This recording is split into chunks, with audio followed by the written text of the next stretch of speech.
Fitzgerald a laissé tomber quelque chose quand il a été renversé. J'ai rien vu, c'est arrivé tellement vite. Le paquet était peut-être tombé hors de vue.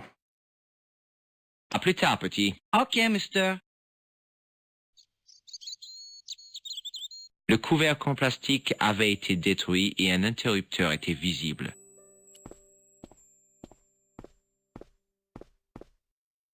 J'abaissai le bouton, mais il se cassa. C'était une trappe sur la chaussée.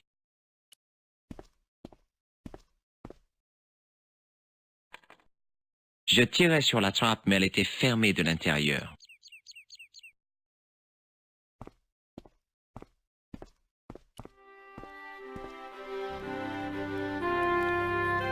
Salut, c'est encore moi. Je vois. Que voulez-vous? Vous n'auriez pas vu une voiture de sport rouge dévaler la route? J'ai aperçu un objet rouge sur la colline et j'ai entendu quelque chose. Un bruit terrible même. Une voiture de sport, vous dites? Une Ferrari, pour être précis. Une voiture de course? Qu'est-ce qu'elle faisait ici? Le pauvre gars avait dû se perdre. Le conducteur de la Ferrari a provoqué un accident. C'est vrai? Oui, il a renversé quelqu'un qui sortait du bar. Quel imbécile! Comment est-ce possible? Il allait trop vite. Tellement vite qu'il est passé sous la voiture. Je veux dire, la voiture allait trop vite. Mais l'autre idiot aurait dû l'entendre arriver. Peut-être que vous connaissez le gars qui a été renversé. Il s'appelait Sean Fitzgerald. Oui, je le connais bien. C'est mon neveu. L'idiot qui a entassé le foin n'importe comment. Il a été tué par la voiture. Ah non, il semble qu'il n'ait rien eu, mais on l'a kidnappé. Voilà deux nouvelles excellences. Vous n'allez pas rechercher votre neveu? Pourquoi donc? D'après ce que vous dites, il est trop tard. On pourrait au moins le signaler à la police. Vaut mieux pas. Et qu'est-ce que ça ferait? Il pourrait lancer des recherches. Ils n'ont qu'une bicycle comme moyen de transport. Dans un cas pareil, je miserais plutôt sur la Ferrari gagnante. Il faut que je vous dise dans quel pétrin Sean s'est mis. Je ne suis pas sûr de vouloir le savoir. Mais vous êtes son oncle, son sort ne vous intéresse pas? Si, mais qu'est-ce que je peux faire? Si je m'en vais, il y aura bien débile pour grimper sur le tas de foin. C'est un vrai dilemme. Rester ici et garder cette édification agricole potentiellement mortelle, ou partir à la recherche de mon neveu prodige, celui qui est responsable pour tout ce souk. Ça mérite réflexion. Pourquoi? Ça ne pose pas de problème. Vous avez raison. Pourquoi n'y ai-je pas pensé plus tôt? Nous allons démolir cet entassement.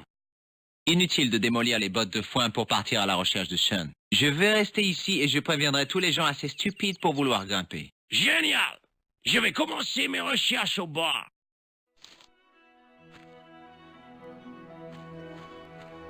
Je le regardais partir en direction de McDavid's, puis je me concentrais sur cette terrible meule de foin.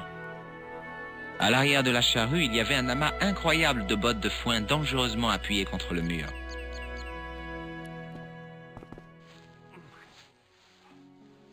La meule de foin était plus basse que le mur. Même en me mettant sur la pointe des pieds, le mur était trop haut. J'aurais voulu être comme Alice au pays des merveilles.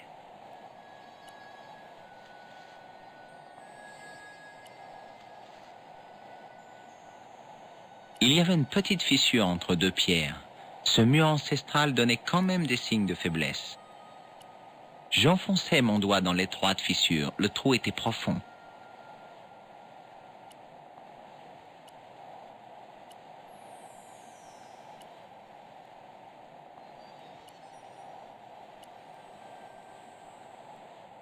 J'insérais le bout de la barre en métal dans la fissure et je poussais fortement. Elle dépassait du mur en formant une espèce de marche.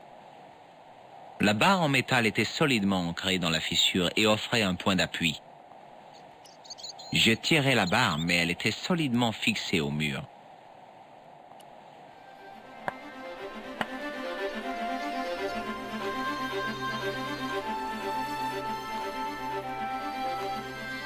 C'était un bout de fer rouillé, peut-être un morceau d'une vieille charrue.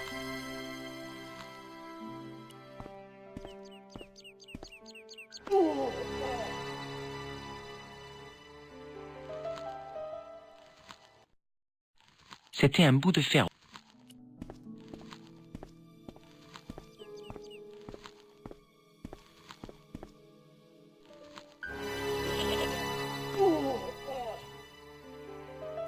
La corde qui retenait la chèvre était prise dans la charrue. C'était un bout de fer rouillé.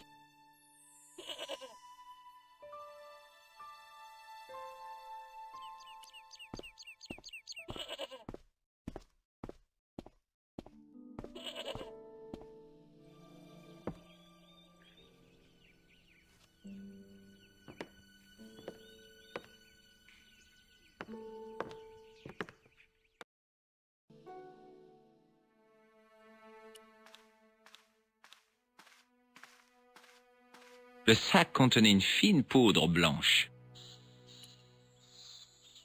Quand je plongeais mes doigts dans la fine poudre blanche, je compris ce que c'était. Du plâtre de Paris, j'en utilisais à la maternelle pour créer des empreintes de pattes d'animaux. Je plongeais ma main dans le sac, mais il était vide.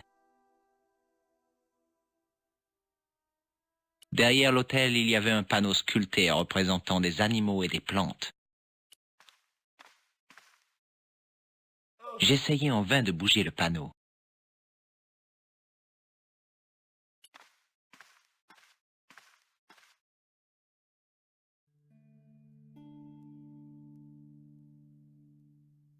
C'était une statue tombée de son emplacement sur le mur. 5 doigts de pierre étaient visibles à l'arrière de la sculpture. La statue était trop lourde pour être tirée hors du sable. La statue gisait sur le dos dans le sable.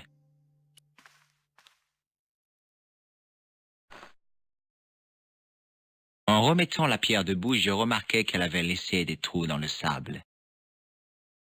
Les 5 doigts à l'arrière de la statue avaient laissé des cavités dans le sable. Je plaçais mes doigts dans les 5 cavités créées par la chute de la pierre. Bizarrement, elles correspondaient parfaitement.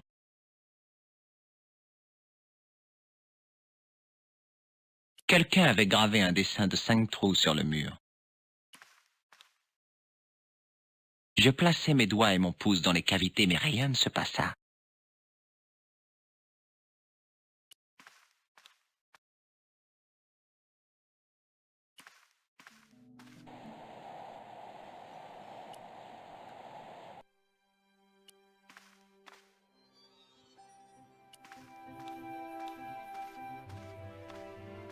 Salut, McGear. Quoi?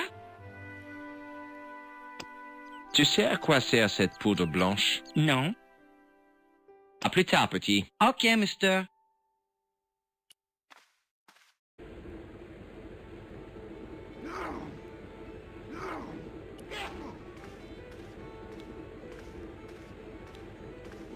Excusez-moi, monsieur O'Brien. Hello. Qu'est-ce que vous voulez encore? C'est quoi cette poudre blanche, selon vous? Est-ce du bicarbonate de soude? J'ai le sentiment que Pegram a donné quelque chose à Fitzgerald. Je me disais bien aussi qu'il avait l'air bizarre. Je parle de la pierre précieuse. Il m'a dit quelque chose. Vous n'étiez pas en train de lui parler lorsqu'il s'est enfui du bar? Bien sûr. Juste une petite discussion. Bon bah, bonne journée. Salut. Bonjour, mister. Vous reconnaissez cette poudre blanche? Pas du tout. À bientôt, j'espère. Excusez-moi. Oui, mister?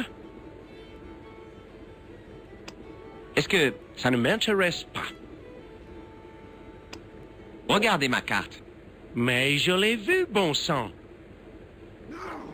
Tavernier, encore de la bière. Je crois que vous en avez eu assez, pas vous? Je suis désolé, mais la pompe semble cassée. Je peux vous la réparer. Je ne pense pas, c'est un travail pour un professionnel. Tant pis, au moins le lave-verre marche, lui. Ce n'est pas mon jour, on dirait. Eh bien, il se trouve que je suis électricien. Regardez ma carte. Ça alors, c'est fantastique. Cet établissement est totalement hanté par des fils électriques mal embouchés. Et vous apparaissez, un petit électricien, avec ce carton plastique pour le prouver. Je veux quand même vous voir à l'œuvre avant de vous confier ma pompe à bière. Commençons d'abord par le lave-vaisselle. Quand vous aurez terminé avec ça, vous pourrez jeter un coup d'œil à la pompe. Les moustaches blanches se le vident. Mais la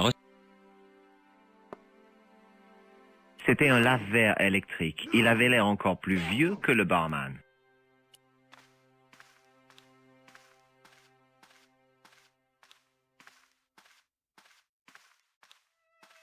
Je ne voyais pas ce qui clochait avec cette machine. Je pensais que c'était les fils électriques. C'était une prise électrique reliée au lave-verre. Je faisais appel à toutes mes connaissances électroménagères pour examiner cette prise.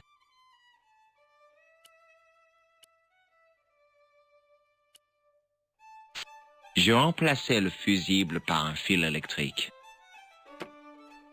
Je savais que c'était risqué, mais j'étais trop désespéré pour me soucier des règles de sécurité de base. Excusez-moi, Monsieur Leary. J'ai réparé votre machine à laver les verres. Béni soit les saints, c'est merveilleux. Une pinte de bière pour cet homme. Cadeau de la maison. Et maintenant, vous pourriez jeter un coup d'œil au système de pression? Je pense que oui, mais je ne vous garantis rien. Si vous n'arrivez pas à la réparer, il va y avoir une émeute. La pompe est dans la cave, c'est ça? C'est ça.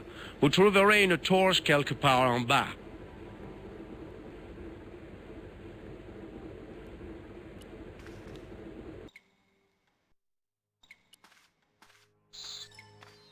C'était le levier pour maintenir la porte. Je poussais le levier. Un craquement s'était fait entendre, mais apparemment rien n'avait changé.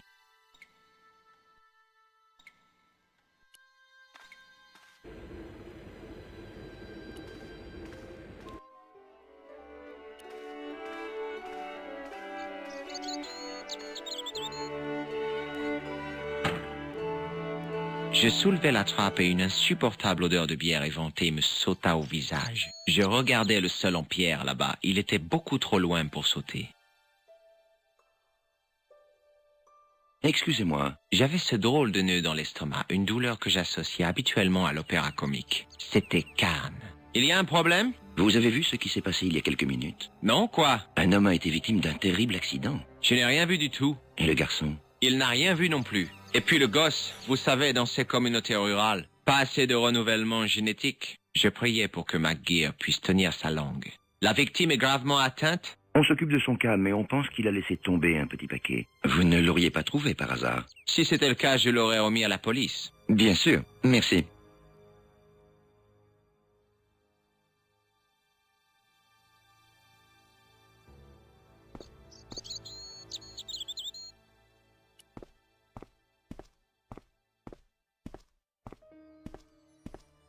Salut, McGear. Quoi? À plus tard, petit. Ok, mister.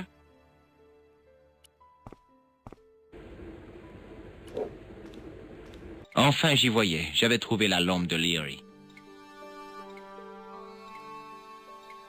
Je remarquai alors une lumière scintillante derrière la trappe ouverte.